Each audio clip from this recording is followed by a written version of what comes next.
Welcome to Cinema Savants, your weekly dose of movie news, movie reviews, and the occasional rumor.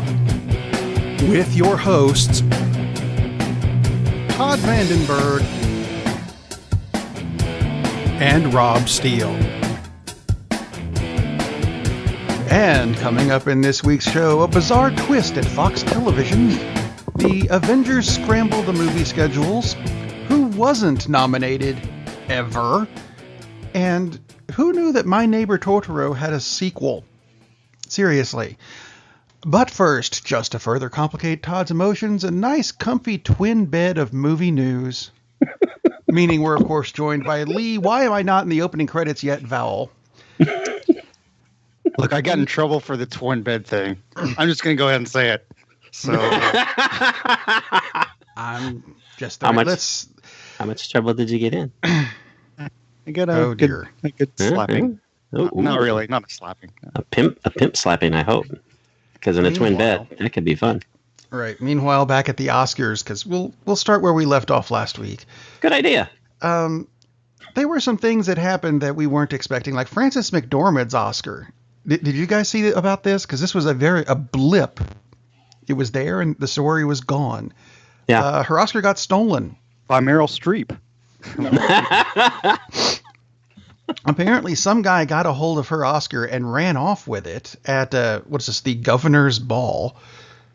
And he took a lot of selfies with it, going, got this tonight, this is mine, we got it tonight, baby, yeah, look, I got an Oscar. And the police went, no, and tracked him down and took it back, and he's in jail now. I haven't heard of anything like that before. Usually they kind of hold the Oscar the entire night or something. Very strange. Well, it shows how important it was to her. I think I'll just put it down here because I didn't get enough shrimp.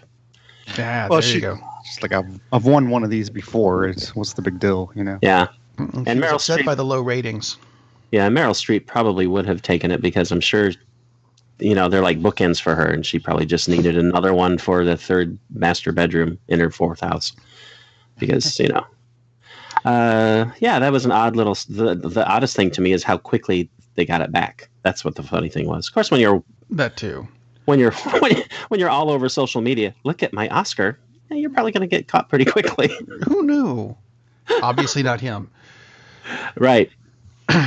The other thing that really threw me off. Did you guys notice the in memoriam package this year? Mm-hmm. Did you not notice it was missing a few people? Mm-hmm. Few substantial people. Let's see. Texas Chainsaw Massacre director Toby Hope.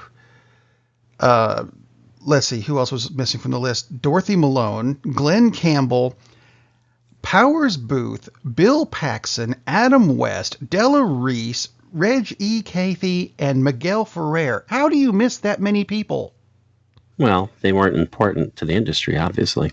Powers Booth. Yeah, it was. I don't. The thing with that is, it seemed like I liked the way they did it. I thought Eddie Vedder did a really good job with the Tom Petty song, but it was just a different way of doing it. And I thought because they had the in memoriam up on the screen and we were watching it, and then it would go to Eddie, and It's like I'm sure Eddie's not thinking, I really don't want to be the person on the screen right now. I'm supposed to be singing this song in memoriam. And it's like, this is not a concert with this in the background. It's like, yeah. I'm glad you brought that up, and I'm glad you brought up the whole thing of the in memoriam. They need to change the producers, like yesterday. Well, actually, like last Sunday. That show sucked. And I don't, I'm not talking about the presenters and how they individually did. I mean, a lot of times the presenters aren't really good.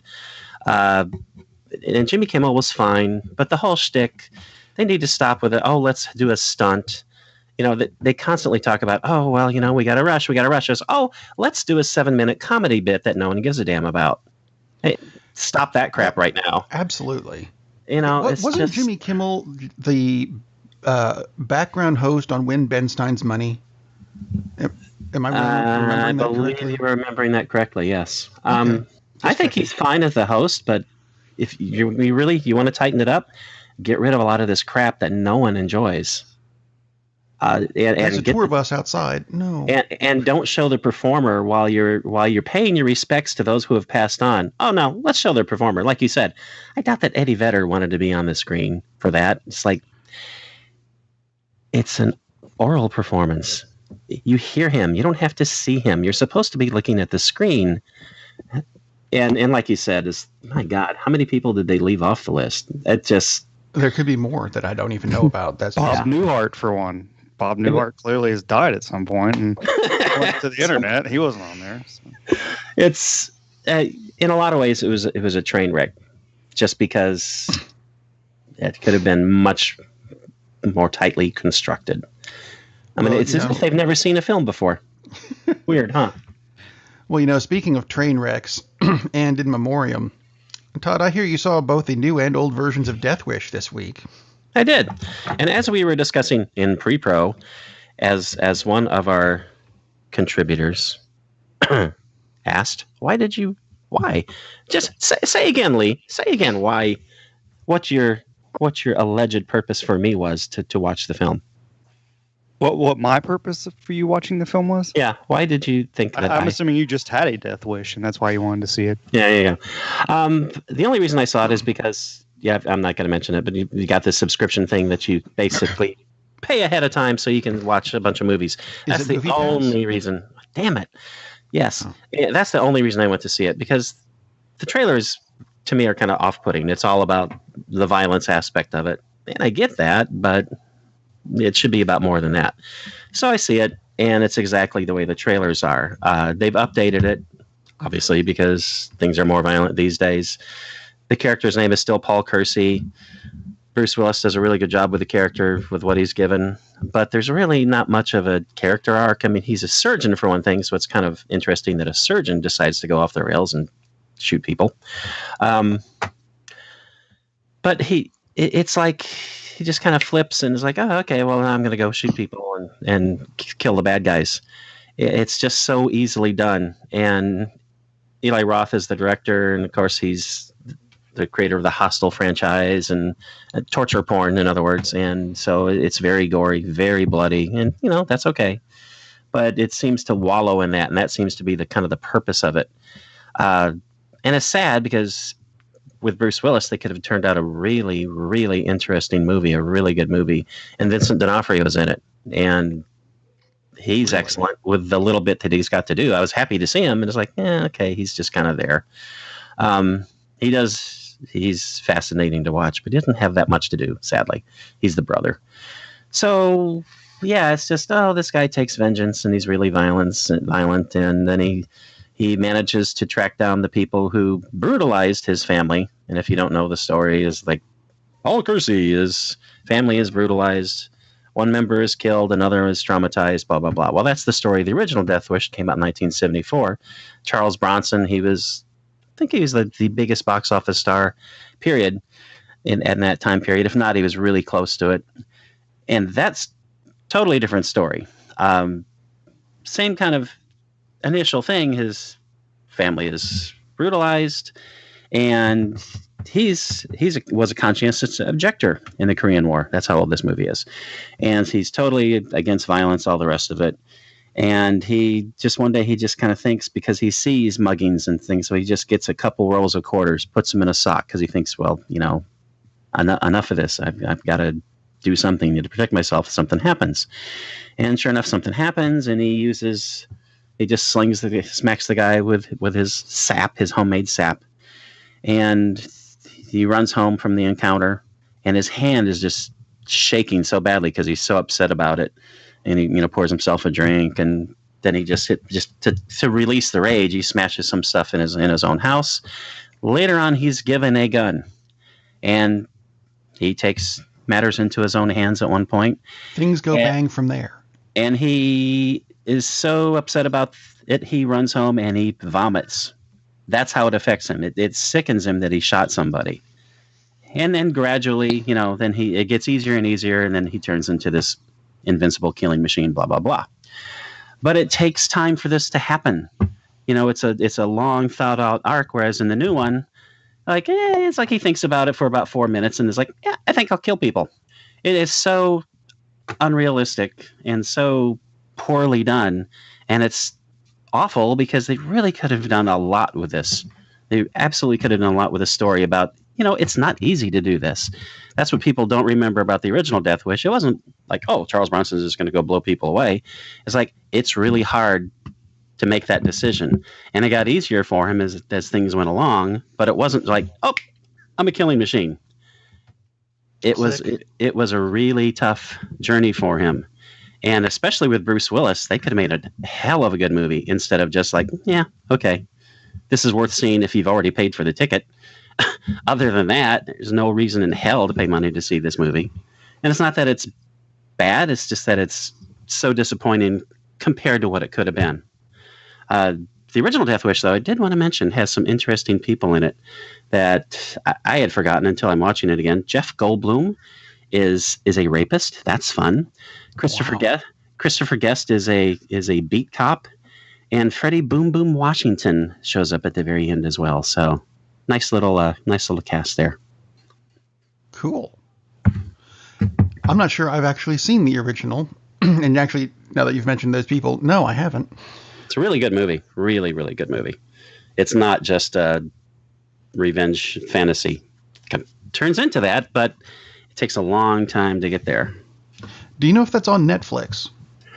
I don't believe it is, because I actually paid $2 to watch it. Ooh. And I was happy to pay the $2 because I knew it was a better movie. I just was curious to see if things happen as I remembered. Could have been a long time since I'd seen it, but yeah, they do. So. Actually, you paying your $2, I'm segueing to a story about money. Woo! Woohoo! Changes from Fox Television. And this is weird, but I like it. And I would like it a lot more, and I'll get to that in a minute. The head sales chief from Fox Networks Group, a guy named Joe Marchese, is said that they're going to do a big shaking up thing with the way they do advertising, because right now, the Nielsen ratings people say that the average amount of commercials per hour on broadcast TV is 13 minutes. On cable, it's 16 minutes. Fox is going to cut down their advertising time by the year 2020 to 2 minutes per hour. Which means those commercials are going to be damn expensive, and I would be a lot more excited if Fox TV had a show I was interested in seeing. Yeah, I was going to say, it's still not going to make me watch Fox. That being said, I think that's a cool idea. Is that just Fox, or is that FX as well? And right now, it's supposed to be just regular. Well, actually, hang on a minute. Possibly the entire Fox Network group. Because the Americans is a really good show. If you guys haven't watched that, it comes on FX, and it's actually going into its last season, but it's been on for 5 or 6 seasons. If you guys haven't seen that, this is just a plug for that. Excellent show, really good show. I was going to say, in that case, I'm very interested because FX has a lot of good shows. FXX has a lot of good shows. FXXX will probably have at the XFL. Yeah. I'm curious if they're going to do like banner ads at the bottom of the screen, if they're going to put that in, so it's actually going to be there the entire time. A bunch of ads about Bruce Banner. I don't get that, but whatever. I would love that. Actually, that wouldn't bother me because I think it would be something that you would just zone out after just a little bit of time and you'd just ignore it. It's kind of like watching a soccer match. In a way. Yeah. The time never stops, but they have the ads. They always have the ads. So, yeah, I don't think it would be... And that doesn't sound like that's what they're going to do. It sounds like, straight up what you said, they're going to have really expensive ads. Basically, they're going back to things like the Kraft Comedy Hour. It's like it's going to be could be sponsored by a particular company, and there you go. And then you just watch the show. It's the X-Files, sponsored by the Republican Party. If you thought things were weird before... Sorry. I really hope Ovaltine makes a huge... There you go. Ovaltine. Let's reboot Ovaltine along with everything else we're rebooting. Sure, why not? And this story is absolutely not related to the previous one because there is no segue to this. And I think this goes back to Frances McDormand again, who mentioned something about what is the term? I had it here, and then my notes. Inclusion writer? Thank you. Writer. Yeah. Michael B. Jordan says he's going to, with every new movie he does, he's going to have an inclusion writer. I would have thought that was something that was already there, but apparently not. No, I think it's, and you may be about to say this, but it's basically, it's a stipulation that actors and actresses can ask to have inserted into their contracts, which would require like a certain level of diversity among the cast and crew. And so I can see it not naturally being there, but, you know, after the Oscars, and we haven't really hit on that, but the Oscars were so, and there's nothing wrong with this, I'm not saying there is, but pro-woman, that I think we're going to hear a lot more about this because there were so many comments made. But yeah, it's Michael B. Jordan coming out with saying that. I think he's the first and probably a huge wave of actors saying they're going to have this involved in their contracts. Indeed. Can be a good thing, I think. Yeah, I think it's a great thing. And I think it was great that Frances McDormand used her platform to throw that out there, because Google sure exploded with what the heck is inclusion writer? I mean, you saw that all over Twitter. Inclusion writer? What's inclusion writer? Like, you know, and if you think about it, that's what I did. Is that something? It's like ghostwriter, but different. Which is what Marvel's Agents of S.H.I.E.L.D. did. They did make Ghost Rider an inclusion writer. He would be part of the people with the disability. They used to be included. They used the correct form. Flaming Skulls I would think that'd be a disability of some kind. Actually, I thought you guys meant ghost writer, like somebody else was writing the script. Oh. Which actually, sorry, I was trying to segue it to the next Avengers story, but considering that Robbie was the ghostwriter they used, it's like, isn't it a shame that Eddie Guerrero is no longer with us? Because who would be better as that version of Ghost Rider than the original Latino Heat? Wait, Pedro Guerrero died? What? It took a long time to get off the rails on this one. 10 minutes in and gone. Okay. That's a record.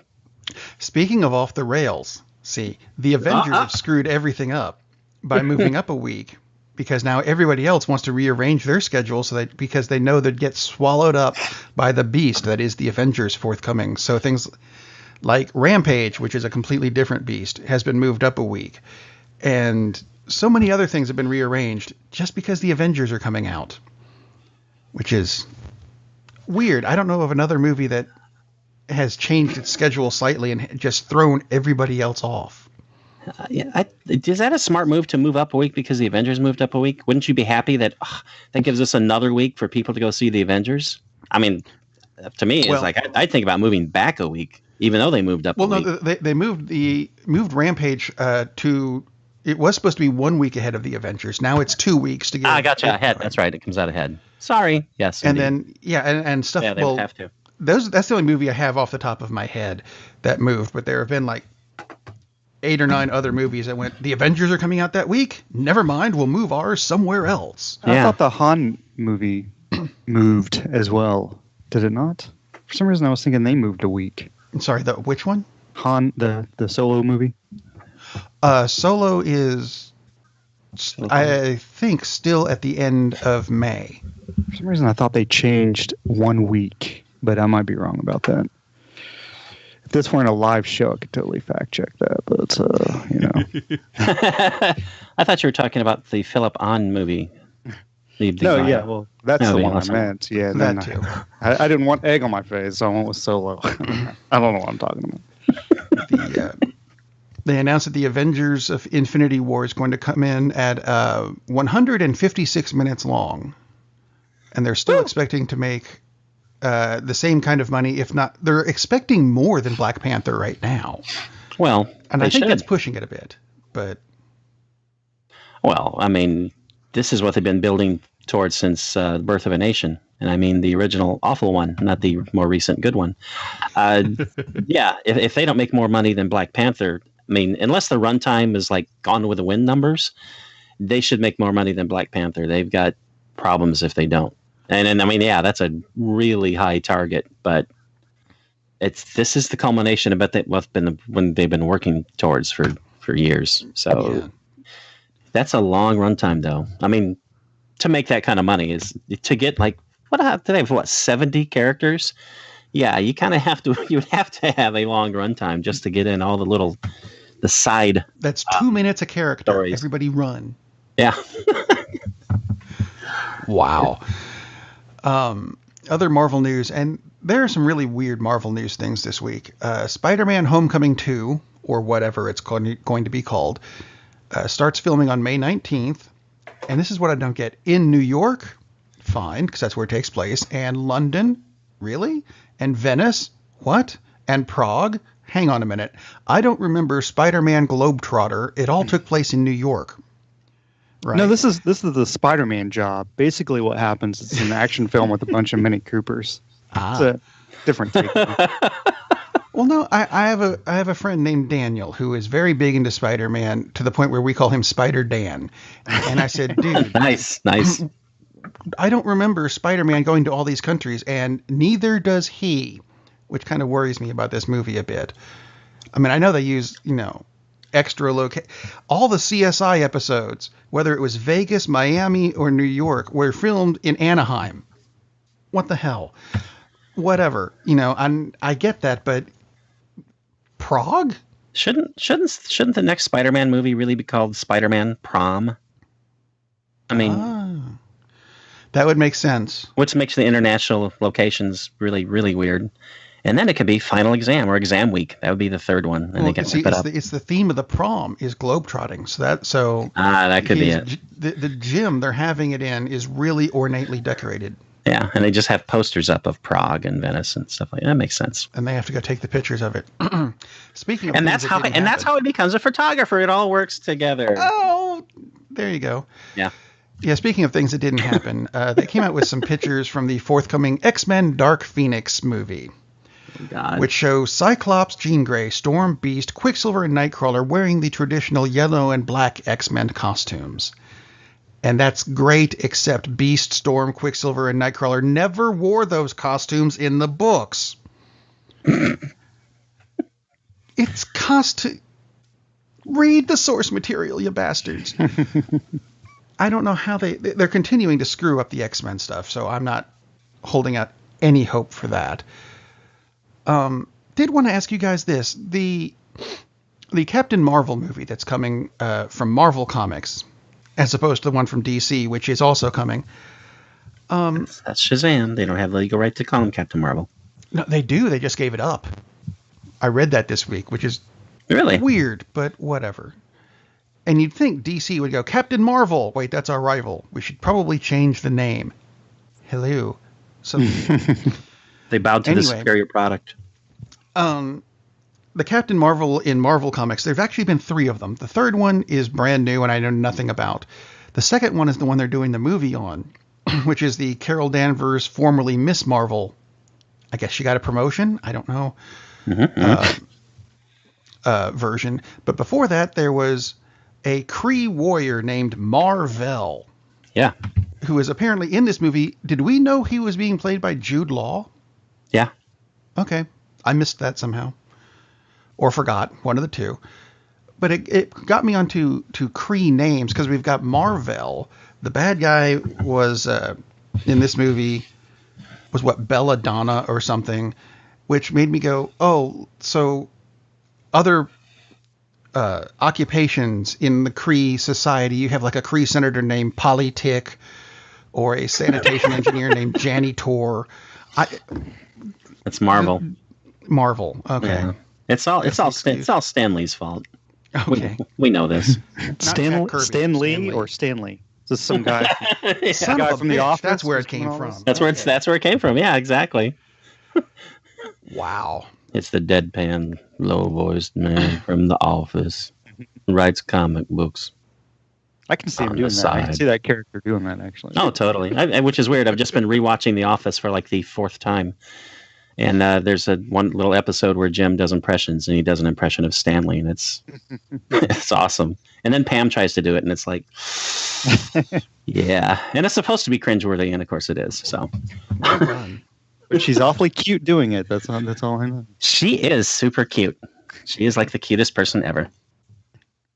And now she's in bad movies. So, Bummer. Hey, I have a movie. Jim Krasinski, right? That's his name. Yeah. The movie hasn't even come out, but I feel like I've seen the trailer for the last 6 months. Yes. Shoot, what's the name of the movie? Silent Place. Quiet Place. Yeah.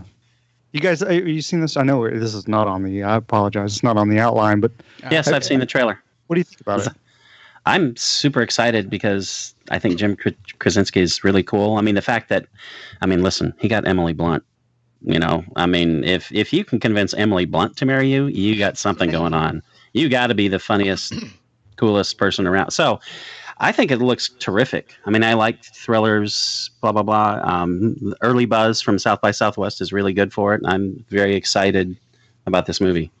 I'm almost abnormally excited. And a lot of it's really because I want him to succeed. I think he's a very cool person. I think that would be awesome. Yeah.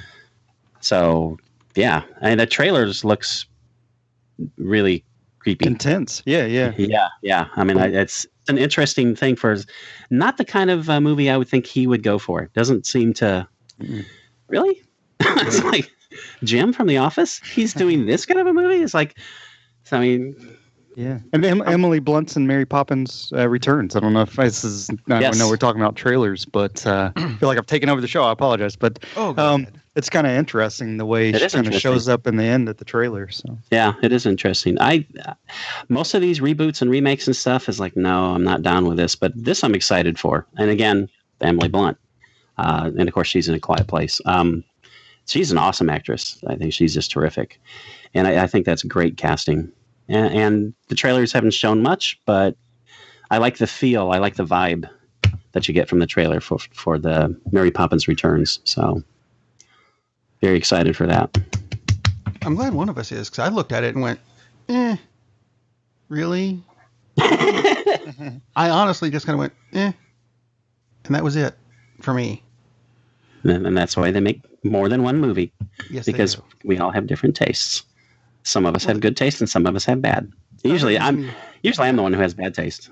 Yeah, my turn. The trash I watch. Although, other Disney thing, did you see the trailer for Christopher Robin? I have seen it, and I actually like that they're going with English actors and an English Pooh. I've never been a huge fan of Pooh per se, but I do prefer the English Pooh over the American Pooh. Yeah, I'll agree. Although there is one thing in the trailer that threw me off, because we know that it's a Disney movie, because the first thing we see in the trailer is, look, it's the castle and the big rainbow arc kind of thing going. And there's a couple other Disney references before we get to from the company that brought you Disney's Beauty and the Beast. And I'm like, oh, you mean that big Disney logo? From the company that brought you one of our other big money franchises, it's us. I'm like, what? Why put that in the... A lot of people might not be aware of the Disney brand at this somehow. Maybe they found one person. Yeah, that's pretty bizarre. What Trump-covered rock do you live under? Well, actually, when I saw the trailer before the movie Wrinkle in Time, which I saw last night. But I saw the trailer, and when they did Beauty and the Beast, I was thinking, they're not making him, because Ewan McGregor can obviously sing, but I was thinking they're not making a musical out of Pooh, are they? When they brought up Beauty and the Beast, I was like, what's happening here? But thankfully, it didn't seem that way. That's good.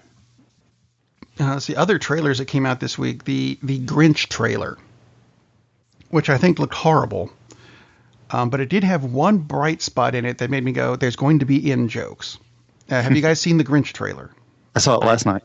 I'm desperately trying to avoid watching the Grinch trailer. You can watch it just for this, because it's at the very beginning, where his alarm clock goes off and plays that really obnoxious happy song. So he picks up a book and throws a book at it. Did you notice what the book was, Lee? Oh, crap. No, I did not. I should have totally noticed that, though. Well, I watched it online and went, did that say what it looked like it said? I, rewind and pause. And this is actually up on our website, cinemasavants.com, if you want to look at it. It looks like a Dr. Seuss book, but it's entitled Stephen King for Beginners. That's awesome. I kind of went, okay, I might forgive them for that bit, but that's very funny. Well, I'm going to forgive him for who's the voice of the Grinch, which is Benedict Cumberbatch. So I might actually see the movie just because, might see it just for that. That's quite lovely. Yeah, now that has me interested to at least watch the trailer.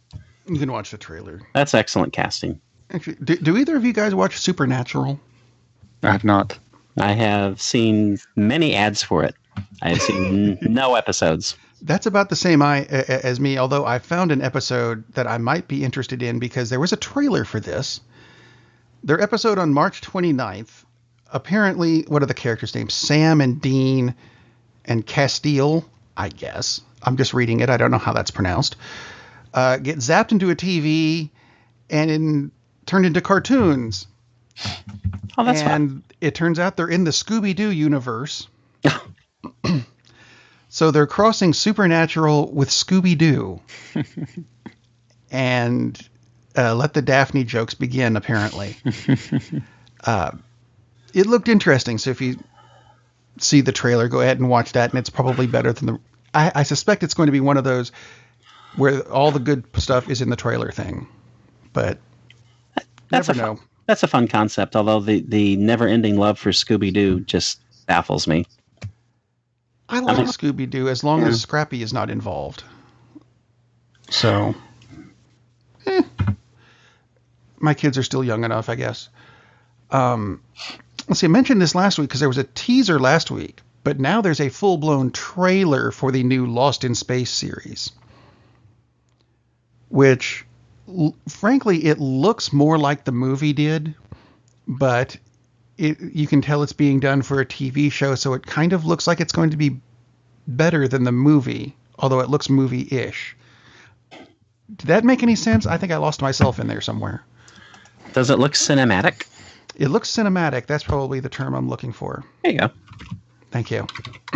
I knew I was here for something.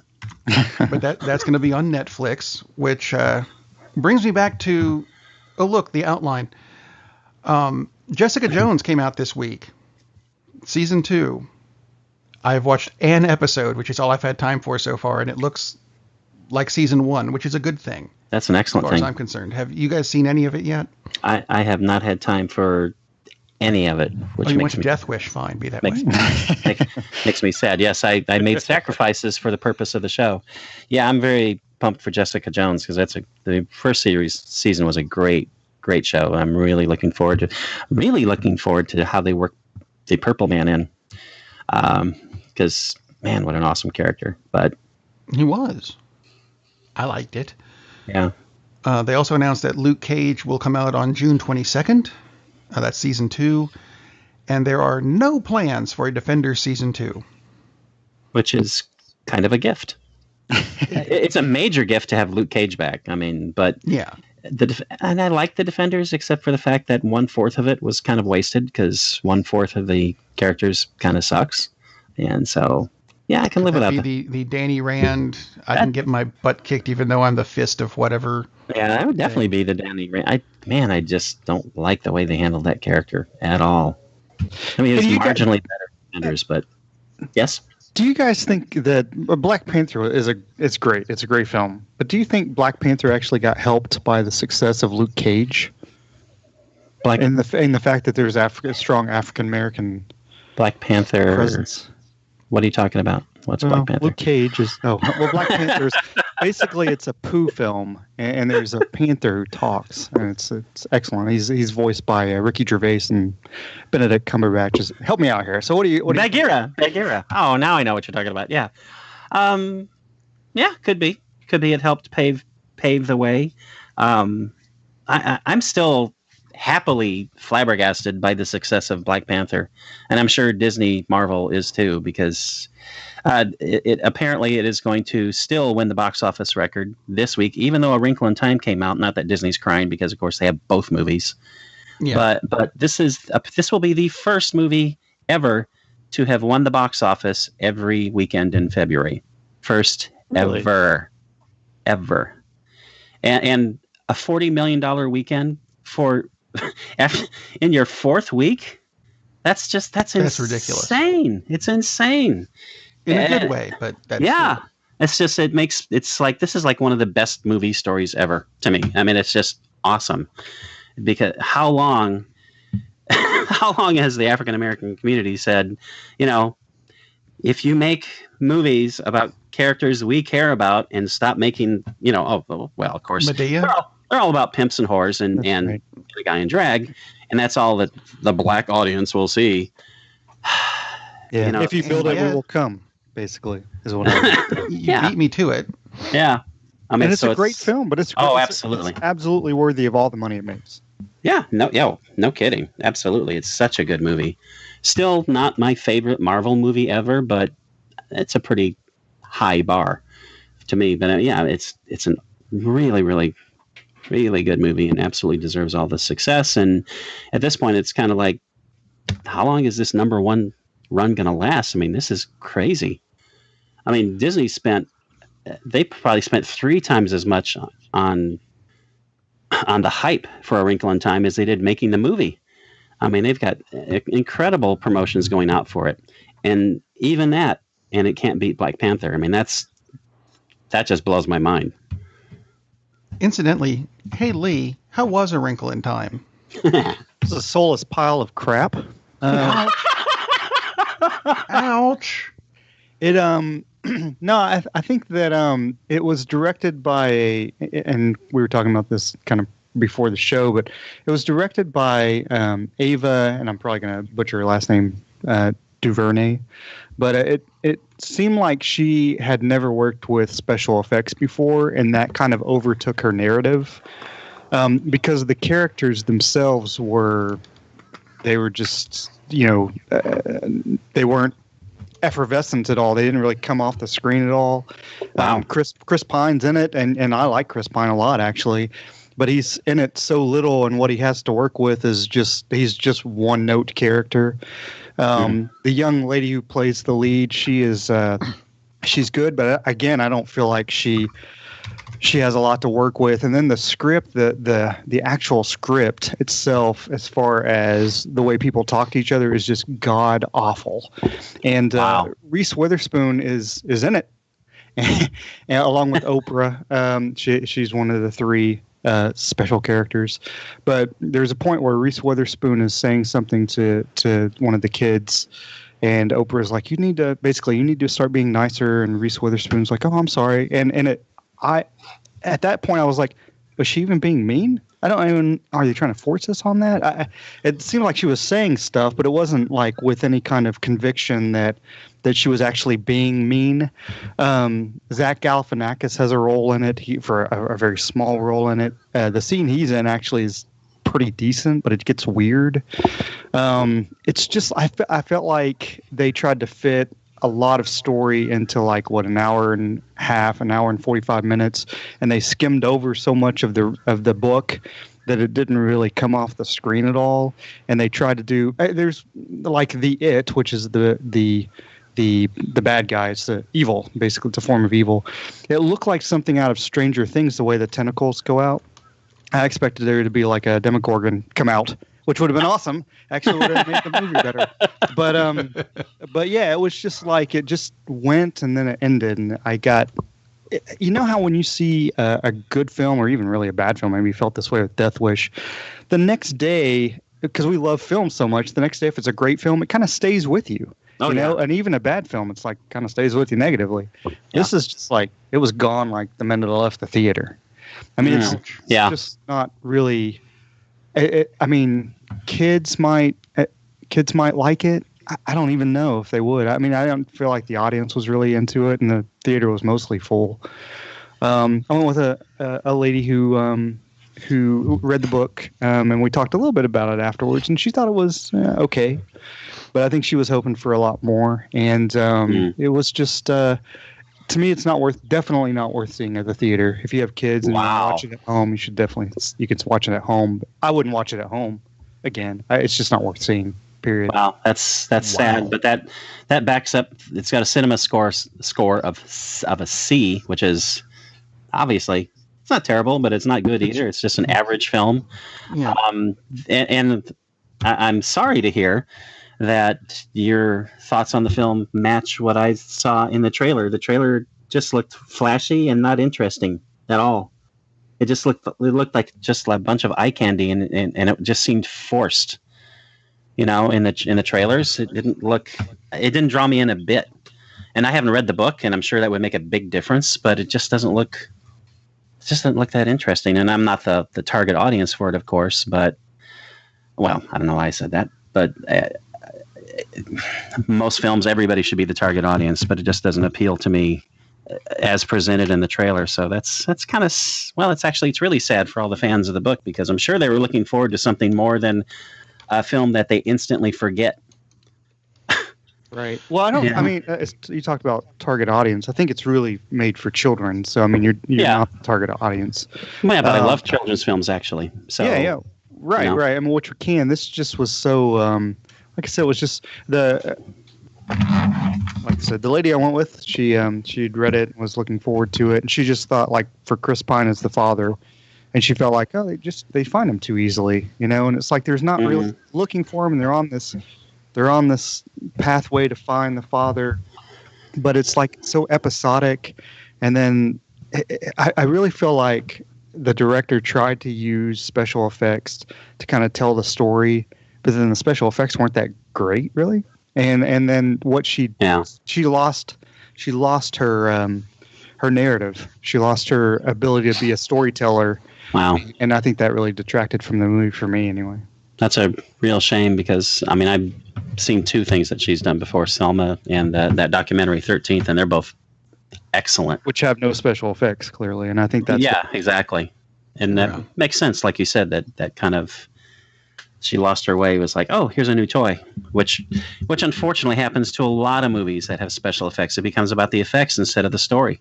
Although it would have been awesome if there had been a Demogorgon at the end and then Nine stepped out. It would have been like, this movie rocks. But it like, geez, lost my voice there for a minute. Speaking of special effects, and I don't think they have enough time for this next movie. Men in Black 4, we have talked about before, had coming out starring Thor. Fine, whatever. They set an opening date of June 14th, 2019, which is, a year and a couple months. Filming begins soon. So they better get to work, right?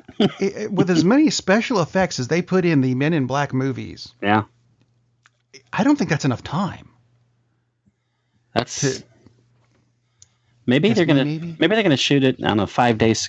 Steven Soderbergh, is he directing? Because he's filming it in 5 days on an iPhone 10. And it's like he could pull it off. Yeah, that does seem like a kind of a tight schedule, doesn't it, for that kind of a film? Exactly. I mean, there's still that one we mentioned a couple weeks ago. Filming starts in March, coming out in May. Son of a wow, that's quick. Yeah. I hope there's no special. We're using real bullets and actually shooting people. No, don't do that. Yeah, that's a great idea. Speaking of being a bit extreme, it worked in The Crow. Ouch. Yeah. Really. Yeah. I was going to go with a Deadpool reference just because it went into because he was created by Rob Liefeld. He was. Who had his Extreme Universe stories picked up by Netflix. So they're going to turn those into a series. Netflix, which now owns the universe practically. I mean, good Lord. Except Youngblood, which was the first thing that he wrote for this Extreme Universe. Someone else has the rights to that. Really? Which is kind of annoying. That's kind of weird. Netflix should just buy that company. They probably have already. They just don't know it. That's crazy. But that leads me to... that's gonna probably. I think it's gonna be an animated series. I can't see them doing Liefeld stuff live. That would cost a lot of money because he does a lot of special effects in his stories. You have to pad those suits out to a ridiculous extent too. Absolutely. Which, that's not a direct segue, but it'll do. My Neighbor Totoro.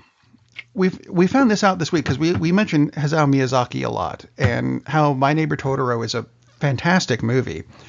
Watched it again this week with the kids, and they love it. There's a sequel, kind of. called May and the Kitten Bus, which apparently screened twice in the States, once in each theater that they showed it in.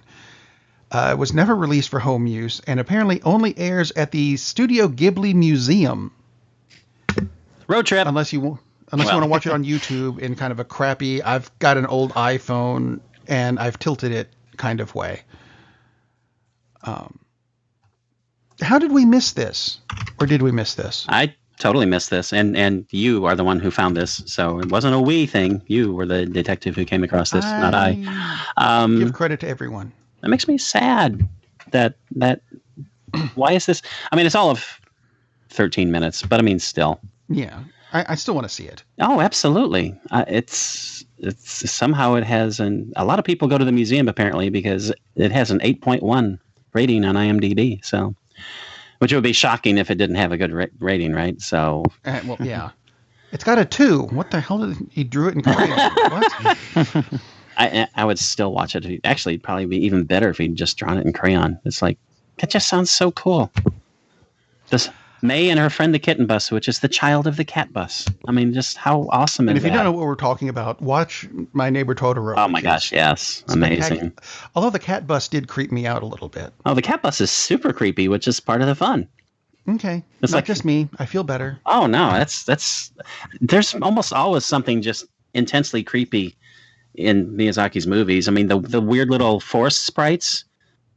Those scared the crap out of me. Exactly, right? In Princess Mononoke? Yes. Yeah. The way they're like, they tilt their heads and their heads shake and they look like weird little egg timers that are going to explode or something. They're creepy as hell.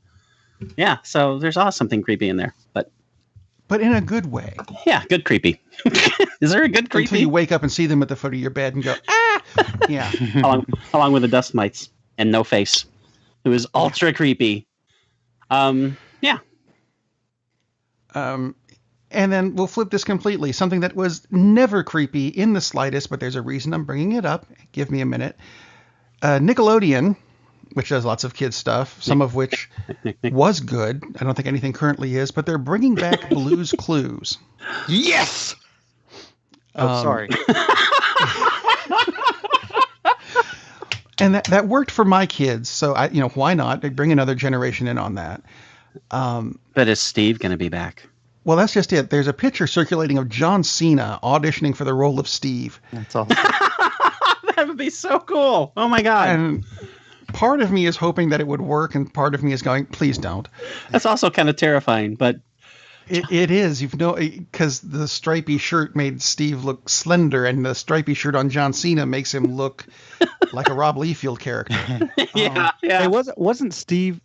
There was a later generation. Was it Steve that was always the host and they had a different Steve, or was it a different? Steve was the original one who helped create the show. And then he said and this is sad, he said he was losing his hair and he didn't want to do that on a kid's show. So they turned it over to Patton Donovan, something like that, who played Vincent D'Onofrio, Joe. Right? Yeah. No, I'm just kidding. That would be awesome. Actually, what I found out was really weird. Oh my God, that's the best idea. So go ahead. Sorry. When I moved to Germany, we got the BBC version of Blue's Clues and found out that the whole thing really is just massively green screen because it was showing Steve episodes and all the character, Mr. Salt and Mrs. Pepper, I may have that backwards or whatever, all had the same lines and all had the same voice, but Steve was replaced with another guy. Who never even made it to the States, which was just really weird. I mean, it was the same dialogue, just done with a different guy with a British accent. So they would understand his weird accent. But yeah, when you said Vincent D'Onofrio, that's what they do. They should rotate. Who the heck wouldn't want to host Blue's Clues? And John Cena, he does it for a month, and then his brother Vincent D'Onofrio comes in, and then Stephen Wright. Well, Stephen Wright would that. You just nailed it because I was going to say Steve Buscemi. Oh my God, that would be so fun. It would be so twisted, weird. And then John Hamm as Don Draper. Don Draper. Wow. Yeah, and then the show's off the air because he's sitting there with a glass of bourbon. Meanwhile, back at the original Steve, which was my reason for bringing this up. I didn't realize we'd segue like this. How did you not realize this would happen? Come on now. I didn't realize it would this anyway. The original Steve Burns, has a music career. I would say who knew, but I did. Came out with an album called Song for Dust Mites, which was really. Look up his video for What I Do on Saturday. It's on YouTube, and you'll go, "That's Steve? Really?" It's very odd. That's awesome. But because it's musical, it brings me into this segue of news that is not movie or TV, but it's entertainment, so I'm going to count it. There's a new album that came out this week from Jimi Hendrix. Did you guys see this? Is it the blue one? Is it blue? What is it called? New up and comer. I didn't catch what color it was, but it's got. No, I mean, what's the name of the album? Isn't it? I don't know. All blue. I forgot to write it down. Something about the sky, I think. Oh, okay. Both sides of the sky. That's it. Yeah, you're right. And the album's kind of blue, although his fro is red. Anyway, previously unreleased, Jimi Hendrix died in what, 1422? Oh, yeah. Yeah. Jim Morrison's actually the singer on this, so it's really interesting. No, I saw that and went, how can you... I know Tupac has come out with a new album every year since, And Prince is going to have what? It's not a box set, it's a truckload set of all the songs that he recorded but never released. Well, you knew he had a whole bunch that he hadn't released, but Hendrix, I mean, this is like you said, he died in 67? Is that right? 68. Something 67, but yeah. Interesting. A while ago. Oh, well, no, it must have been later because these were recorded between 68 and 1970. He died in 1970. September of 1970. Yeah. He was a genius. He could have recorded after he died. Quite true. Quite true. Which I think David Bowie is in the studio right now, as a matter of fact. So. Okay, watch it. Let's move on. And now to fill out the rest of the show, something we should have talked about last week, but didn't because we ran out of time. So we're doing it now. Woo! There was a list of people who have never been nominated for an Oscar that was put out by CBS News. And I looked at it and thought, I didn't realize that a lot of these people hadn't been nominated. The ones that stood out for me on their list, because they had a bunch of actors and actresses that, frankly, I'd never heard of. Right. But people like John Goodman, who's been in a ton of stuff and done really good. And everyone goes, oh, John Goodman's in it. We must go see it. And never nominated. Ewan McGregor, we mentioned, never nominated. Jamie Lee Curtis, Donald Sutherland. It surprised me, Meg Ryan, especially after the restaurant scene in When Harry Met Sally, never nominated. So that brought me up to the idea of who is the best actor who's never been nominated for an Oscar? Ooh, wow. That would be Lee Vowell. It's almost a personal choice, though, I guess, right? Oh, yeah. Is, I think. Well, I mean, the Oscars are personal choices. I mean, there's no. Well, they're not supposed to be. But. It's not like who won who led the league in batting average. It's a personal choice thing. And I threw in John Cusack, Emily Blunt, Steve Buscemi, Idris Elba, and Alan Rickman. Idris Elba hasn't? I thought he had. Nope. Wow. I know. It's like, and that's the thing. That's what's weird about the list. It's like we're not talking about people who never won the Oscar, because frankly, most of these people, how did they not win an Oscar? But not even nominated. How did that happen? That makes no sense at all. Joseph Cotton never nominated for an Oscar, which is ridiculous. Pretty amazing. Yeah, and when you go back further, it's like, how did this happen? So I don't know. I would go with Alan Rickman because he can't get nominated anymore. And he's easily one of the most talented of this entire group, if not the most talented. And everything he's in. I mean, honestly, and it's a genre movie and blah, blah, blah, blah, blah. But how is he not nominated for Hans?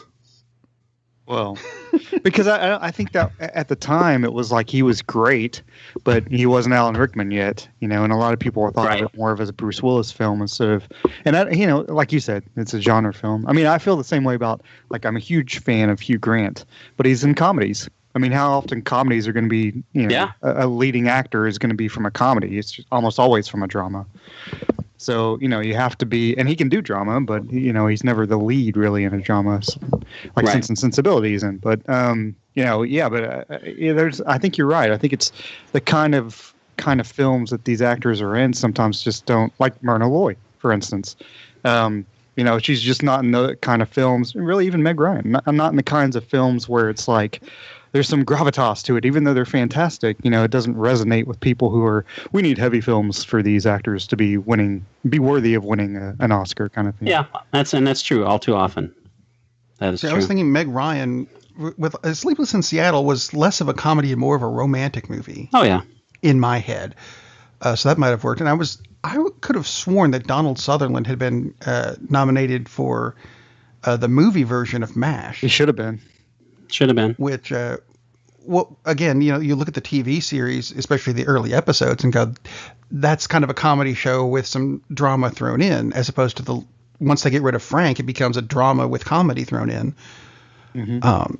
And the movie it had some comedic bits to it, but I don't think it was a comedy. It's a trend. And I would have thought that the way Donald Sutherland did the role of Hawkeye, actually. Why wasn't that nominated? Maybe when we look back on it now, we see the series and we see Hawkeye. Hawkeye wasn't the lead in the movie, so maybe we thought it was more Trapper, and maybe that's what we're thinking of instead of the other way around. Maybe when we look back on it, we're thinking, why would Alan Alda not be? If he had been in the movie, for instance, not been nominated, but it wasn't really about Hawkeye. So what's the one movie that John Cusack should have been nominated for? I mean, he should have been nominated for a lot. Say anything. Well, actually, that's the one I was thinking. That is actually the one I was thinking of. How was he not nominated for Love and Mercy? I mean, seriously. Didn't do well enough. Didn't get enough buzz, I guess. Well, I think that's the thing. Is that he was half of the lead. The movies that get nominated are not the big blockbuster movies anyway. That's true. Well, it is. It is more for actors though, instead of for male actors, not female actors. I think female actresses. Because of not because they're not worthy of being in bigger films, they clearly are. But I think the roles that they're in, females just don't have as good of a choice as a male-driven film, unfortunately, which is the inclusion rider. So I think a lot of times we have the male actors being in bigger, quote unquote, bigger films with bigger budgets, and so therefore their Say Anything is at the time wasn't like obviously a big budget film, so it's going to be hard to get noticed. And again, it's a comedy, so comedies have a much harder time as far as getting, especially male actors, getting nominated for Best Actor. But and it's true. But then you talk about it's so much a male-driven business, and the films are as well, of course. But Emily Blunt, how is she not even nominated for The Girl on the Train? When that happened, she's a kid, really. She blew my mind. Yeah, she should be, but again, it's like they've skipped a couple chances for her already, and I really don't understand that at all. And even McGregor is like, what? He's done so many things that I think are surprisingly good. That's like I look at the roles and go, really? That's what he's... And then you watch the role and go, damn, he did a good job of that. Well, the Star Wars films, like, he's the only reason really worth watching. The first, 1 and 2. Or 1. Yeah. And literally he is. And it's, oh my God. Yeah. I don't know. Jim Carrey's career has fallen off, but I mean, he could have been nominated for Man on the Moon. He's a comedian, but he had more serious roles. He was Eternal Sunshine and The Truman Show and Eternal. Yeah, exactly. I mean, that's 3 really good performances right there for Jim Carrey. Did not like The Truman Show because it blatantly ripped off a Twilight Zone episode. But that's just doesn't everything. Almost. Pretty much, yeah. Including real life right now, unfortunately, when you look at Washington. Let's see, 2 things to close the show off with, I suppose. We mentioned that there's going to be a Martin Scorsese version of a Joker origin film. And they announced they're going to be doing the Killing Joke origin for the Joker. Fine. But they also said that Joaquin Phoenix, who was the they wanted to be the Joker in this movie. And someone caught up to Joaquin and said, "So we hear you're going to be the Joker in the Joker movie." To which he replied, and I'll quote, "There's a Joker movie?" My guess would be, no, I guess he's not going to be in it. Nice. At least not yet. It could still come about. But there's also, this has to be the movie quote of the week.